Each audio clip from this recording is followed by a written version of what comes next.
my PT, physical therapy, and I thought I'd just take a moment to say a little bit to you about some thoughts that occurred to me here and maybe give you a little something you can use.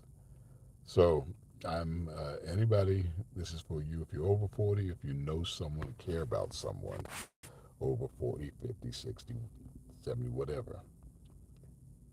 If you can reach out, touch base, send them some love.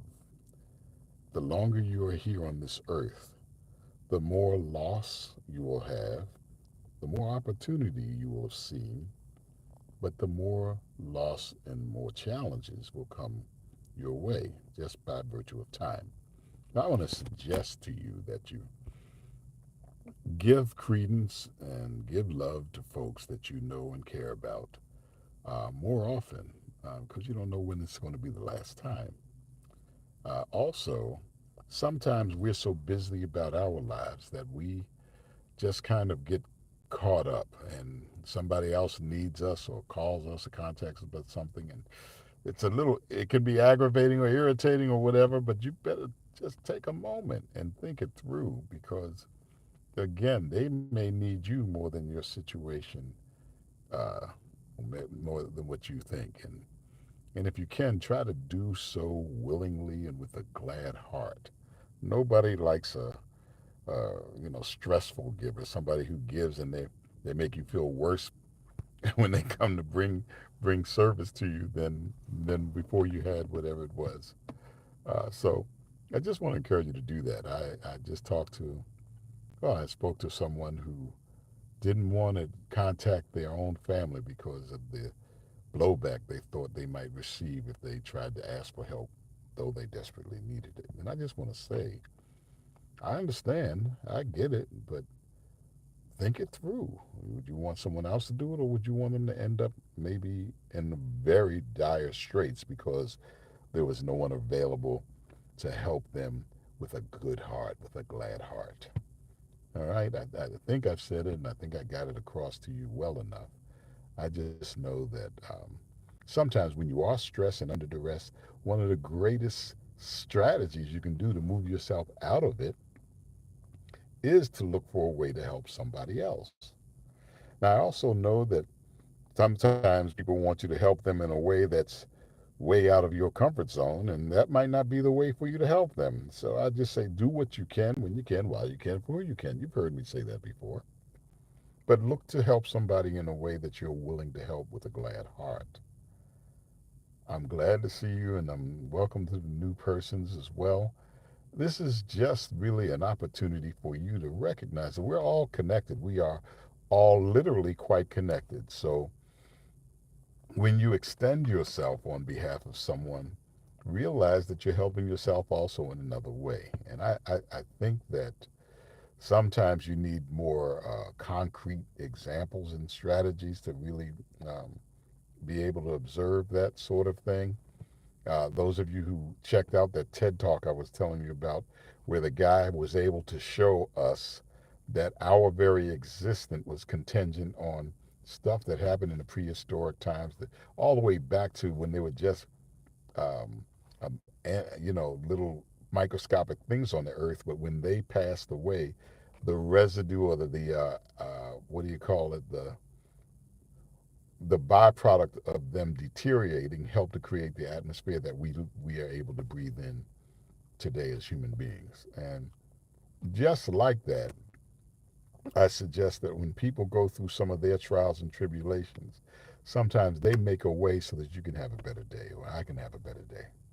I know that my ancestors chose to live, and as a result of their being willing to stay alive, and though they've had tough times, that here I am, and here you are. So let's not count uh, anything as being worthless, needless, because it all contributes. Now, when we have the horror things that happen, you have people that, well, I, for one, would rather almost anything else happening. So I'm not saying that the horrible things are meant to happen.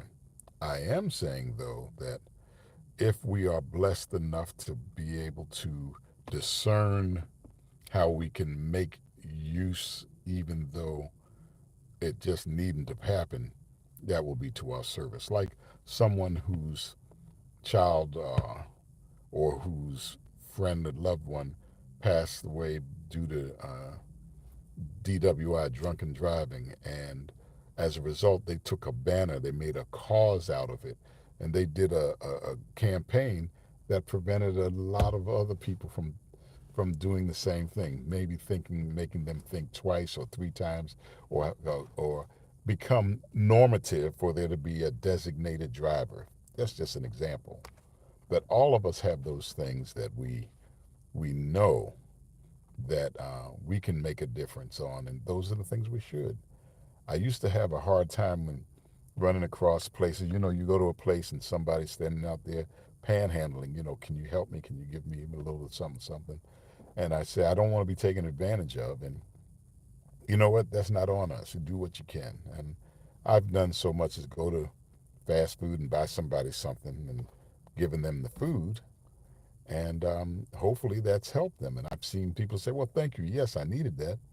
And I've observed someone throw away. I made a burger and they threw it in the garbage can because they really needed something else with that money. And I was angry. I was bothered. I even went back and says, you know what, that was money I could have used. But again, you just do from a giving heart and don't sweat it. Don't sweat it. Just keep it moving. Sometimes I've been so under duress about things going on in my life that that was the only thing that got me off to moving in the right direction. I think in my book, If You Can't Calm the Waters, Learn to Ride the Waves, I took 101 strategies to reduce stress that I got from Rockville Mental Health. And but one of the things for me is help somebody else when you are under too much duress because it does a couple of things. Takes your mind off your problems, and the other thing is it helps somebody else. And the third thing is it gives you the perspective that, hey, my life isn't that bad. I've got enough resources and enough of a mind to be able to help someone else. So maybe I can handle this and help myself a little bit better. Does that make sense? Good, good. Well, I'm going to prepare to go into, oh, hi, hello, mate, from Sydney, Australia. Good to see you. Zwan, thank you. I appreciate that statement, respecting you and appreciating you. Ola, Sebastian. Some of you folks are coming on so fast. Hi, hello, Israel, Rainey. So anyway, this is going to be recorded and then I will be posting it. So let me see what else I can give you very quickly. I want to suggest to you, I know the 21st century, we're really, really, focused on online stuff, and there's some great online stuff. Take advantage of it. But don't forget what's in books. Books are valuable. There's something you can have even when the internet goes down. So I've done so. That's what one of the things prompted me to write was because I know that books give me an opportunity to just use my imagination. Movies are great. I'm a movie buff, but trust me. But the thing I like about books, if your eyes can't manage it, that do something else. But reading a book, then you create the characters. They may describe it, but you get to define the description. And that means that you're able to create a whole new world that's personal to you, that works better for you. Got what I mean? All right. So, look, I appreciate you. I want to say that I'm continuing the journey of trying to develop my YouTube channel, but I've also considered and I'm working on getting information and inspiration out using the other media. So please leave comments and like and subscribe because it always makes a difference. But if you want me to look at something you're doing, let me know that too. I'm looking to support folks who are, trying to do something, get it done. Uh, Stay genuine, stay true to who you are, and watch life come to you. There are new ideas and new possibilities. Somebody asked if I'm my Uncle Ruckus. I don't know Ruckus, but I am an uncle. Clifton McKnight is my name. I appreciate you folks. Please stay well, and I look forward to connecting to you on the next live session. God bless. No stress.